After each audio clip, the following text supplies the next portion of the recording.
Gaano ba katotoo na hiwalay na di umano itong si Kylin Alcantara at Kobe Paras? Dahil nito lamang ay malungkot ang pinost ni Kylin Alcantara sa kanyang IG account kung saan kumakanta pa siya na mukhang may pinaparinggan siya at mukhang malungkot. Third party daw di umano ang dahilan ng kanilang hiwalayan. What went wrong sa relasyon nila ni Kobe Paras? Ating alamin.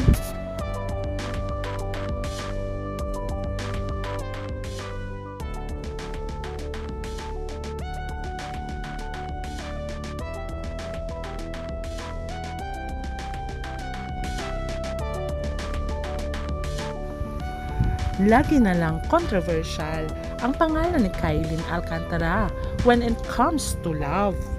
Lagi na lamang daw kasi na may issue pagdating sa buhay pag-ibig niya.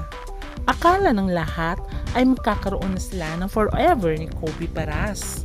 Pero unfortunately ay bali-balita na hiwalay na ang dalawa. Although dininay ito ni Benji Paras na ama ni Kobe. Pero ang katotohanan daw ay may third party involved. Pero bago natin alamin, sino-sino nga ba ang nakarelasyon ni Kylin Alcantara? Inamin ni Darren Espanto na nakarelasyon niya si Kylin Alcantara.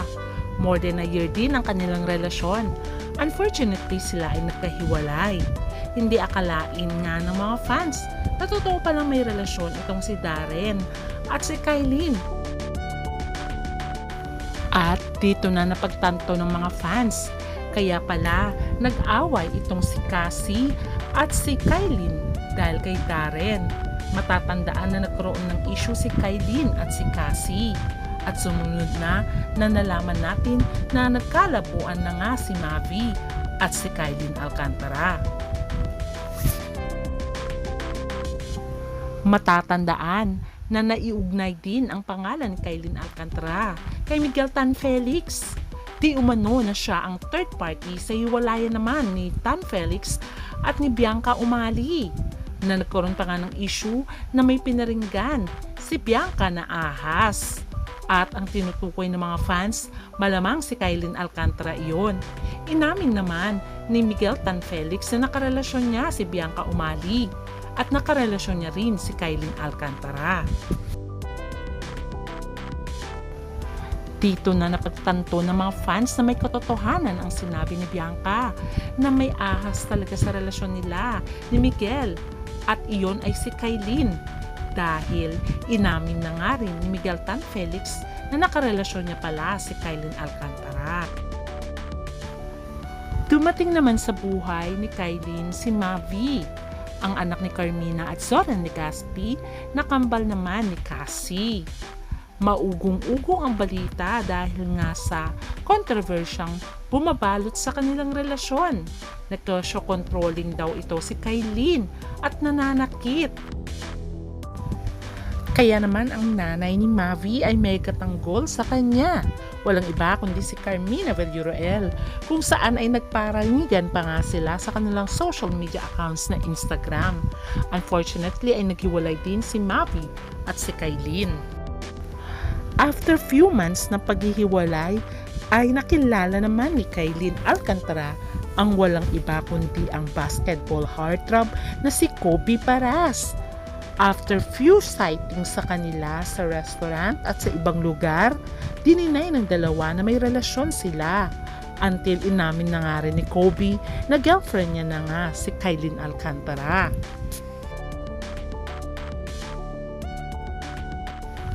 Pero bago natin alamin kung anong punot dulo ng hiwalayan ni Kobe at Kylin Alcantara, ating balikan muna kung sino-sino ang naging girlfriend ni Kobe Paras.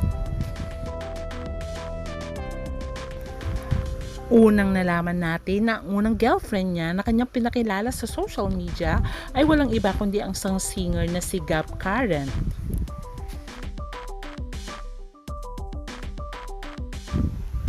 Naging girlfriend ni Kobe Paras ito nung nasa States pa siya. Hindi lang isang singer, kundi model din pala si Gab Karen. Unfortunately, sila rin ay nagkahiwalay. Next na naging girlfriend niya ay walang iba kundi ang Ateneo Varsity volleyball player, walang iba kundi si Ponggay Gaston. At talaga naman, sila ay bagay na bagay dahil pareho silang atleta. Pero hindi rin nagtagal ang kanilang relasyon at sila rin ay nagkahiwalay. Next na nakarelasyon ni Kobe Paras ay walang iba kundi si Erica Paternak. At si Erica ay ang kanyang ina ay walang iba kundi si Ina Raimundo. At ang kanyang ama naman ay si Brian Paternak. Pero after na split up ng dalawa ay nagkabalikan din. Pero muling nagkahiwalay. Ayon sa balita ay wala naman daw third party involved. Kundi ang dahilan ay malayo sila sa isa't isa. Long distance kasi ang kanilang communication. Kaya naman hindi natagalan ang kanilang relasyon. Until dumating naman sa buhay ni Kylene Alcantara si Kobe Paras. Wala pang isang taon ang kanilang relasyon pero nagkahiwalay na dahil nga daw sa third party. At sino naman kaya ang girl na tinutukoy ni Ogie Diaz na third party? Ayon sa bali-balita ay meron daw third party involved sa hiwalayan ni Kobe at ni Kylene Alcantara. Ayon sa source ni Ogie Diaz. At malamang daw ay selosa kasi ito si Kylene. At dahil nga merong restaurant bar itong si Kobe Paras, kung sino-sino daw kasing babae ang dinadala doon. At talaga naman selosa itong si Kylene kaya sila nag-aaway nitong si Kobe Paras. At ayon pa nga daw sa source ay very controlling daw kasi itong si Kylene Alcantara. At talagang gusto niya, hinahawakan niya sa leeg ang kanyang nakakarelasyon tulad ng ginawa niya kay Mavi.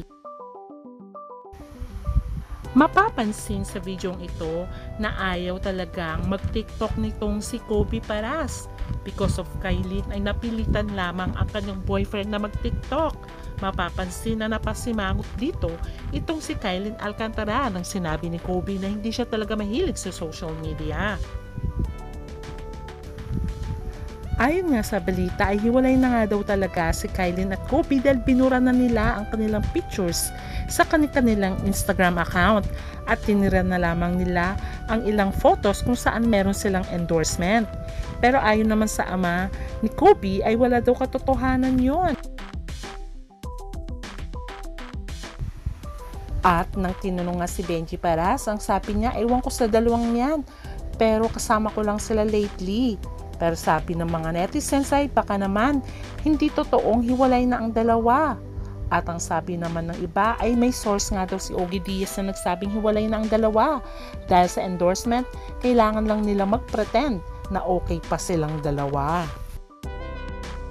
At meron nga din nagsabi na na-attract na nga daw si Kobe Paras kay Criselda Alvarez. At spotted nga daw ang dalawa na magkasama sa beach. Ayon sa netizens na nakakuha ng mga larawan. Pero ayon talaga sa balita ay third party daw talaga ang dahilan ng hiwalayan ni Kobe at Kylene. Kaya nga sabi ng mga fans kay Kylene, sana maging single ka na lang, papalit-palit ka kasi agad ng boyfriend at nagmamadali ka masyado. Imbes na i-focus mo muna ang iyong karera. Ayon nga sa source, si Kylene Alcantara daw ang nakipaghiwalay kay Kobe Paras dahil sa third party. At sabay nun ay kumanta nga rin itong si Kylie. At ang inawit niya ngang kanta ang You'll Be In My Heart sa kanyang Instagram account kung saan may caption, "Here's for you little Kylene, you'll be in my heart and I will take care of you." Ayon sa isang fan, move on ka na Kai, we will pray for your healing. Nasasaktan kami mga fans mo, mas masakit yan sa'yo. God may have other plans for you. That's why all of this happened early as this. You're still young, you deserve better. Iba-iba ang version. Sinasabi nilang hindi na din nagustuhan ni Kobe ang pagiging controlling at selosa naman nitong si Kylene. At meron ding nagsasabi na meron daw third party at meron daw dinadala itong si Kobe ng mga babae sa kanyang bar na pag-aari niya. Kaya ngayon ay hindi natin alam kung ano ba talaga ang totoong dahilan ng kanilang hiwalayan at lahat pinagbuburan na nila ang kanilang sweet moments na pinost sa Instagram. Sana ay magkabalikan pa rin daw ang dalawa hanggat walang umaamin na hiwalay na sila. Tayo pa rin ay maniniwalang sila pa rin. Although walang inaamin ng dalawa tungkol dito sa hiwalayang issue na ito, hoping na sana ay hindi totoo. Pero kung sakaling third party nga ang dahilan, dapat lang talagang hiwalayan ni Kylene itong si Kobe. At sana bandang huli makatagpo pa rin si Kylene ng totoong lalaking magmamahal sa kanya. Hanggang sa muli!